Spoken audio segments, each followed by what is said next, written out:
विषयवस्तु नलेजमा यहाँ सम्पूर्णलाई स्वागत छ। च्यानलमा नयाँ हुनुहुन्छ भने च्यानललाई सब्स्क्राइब गर्न नबिर्सनुहोला। आजको यस भिडियोमा मैले चाहिँ नेपालका राष्ट्रिय निकुञ्जहरूको बारेमा चाहिँ चर्चा गर्नेछु। सर्वप्रथम राष्ट्रिय निकुञ्ज भनेको के हो भन्ने कुरा गर्दाखेरि त जसरी मानिसहरूलाई बस्नको लागि घर आवश्यकता पर्छ, त्यस्तै राष्ट्रिय निकुञ्ज भनेको एउटा संरक्षित क्षेत्र हो जसमा चाहिँ त्यहाँका वन सम्पदा, त्यहाँका पशुपक्षी, चराचुरुङ्गी सबैलाई संरक्षित गरेर राखिएको हुन्छ, जुन चाहिँ सरकारको कब्जामा रहेको हुन्छ। नेपालमा जम्मा 12वटा राष्ट्रिय निकुञ्जहरू रहेका छन्, जसमध्ये पहिलो राष्ट्रिय निकुञ्जको बारेमा हामी कुरा गर्छौँ। पहिलो राष्ट्रिय निकुञ्ज भनेको चितवन राष्ट्रिय निकुञ्ज हो, जसको क्षेत्रफल चाहिँ 952.63 वर्ग किलोमिटर रहेको छ। यो चाहिँ यसको स्थितिको कुरा गर्दाखेरि यो मकवानपुर, चितवन, पर्सा र नवलपरासी पूर्व भन्ने जिल्लामा चाहिँ फैलिएको छ। यो राष्ट्रिय निकुञ्ज नेपालको पहिलो राष्ट्रिय निकुञ्ज हो। सन् 1984 मा यस राष्ट्रिय निकुञ्जलाई विश्व सम्पदा सूचीमा समावेश गरिएको थियो। यस राष्ट्रिय निकुञ्जमा एक सिङ्गे गैंडा, पाटे बाघ, चितुवा, घडियाल, गोही, सोस, अजिङ्गर, गौरी गाई लगायत विविध चराचुरुङ्गीहरू पाइन्छ।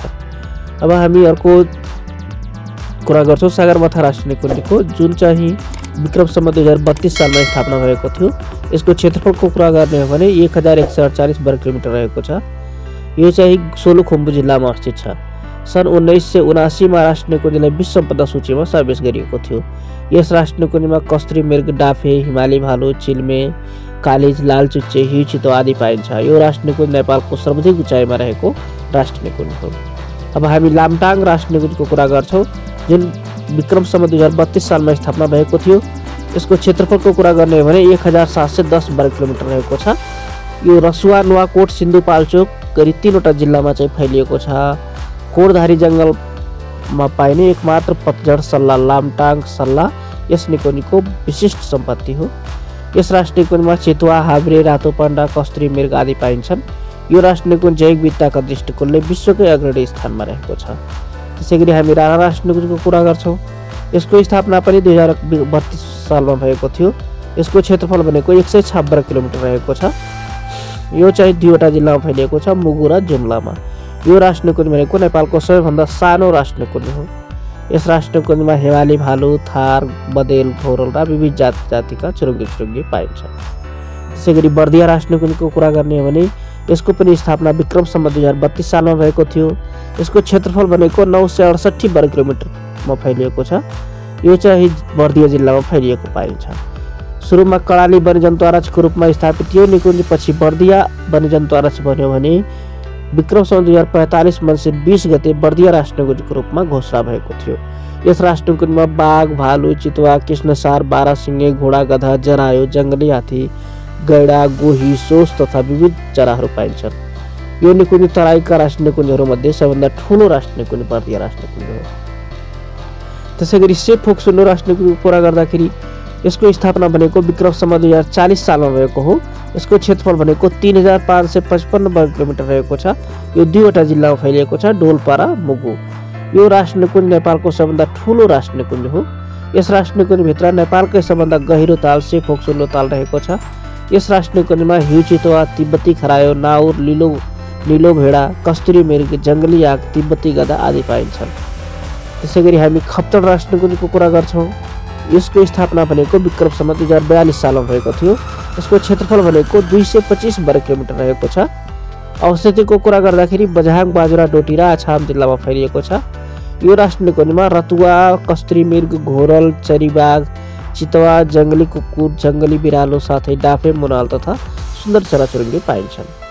त्यसैगरी अर्को हामी कुरा गर्छौँ मकालु बरुड राष्ट्रिय निकुञ्ज, जसको स्थापना विक्रम सम्वत 2049 सालमा भएको थियो।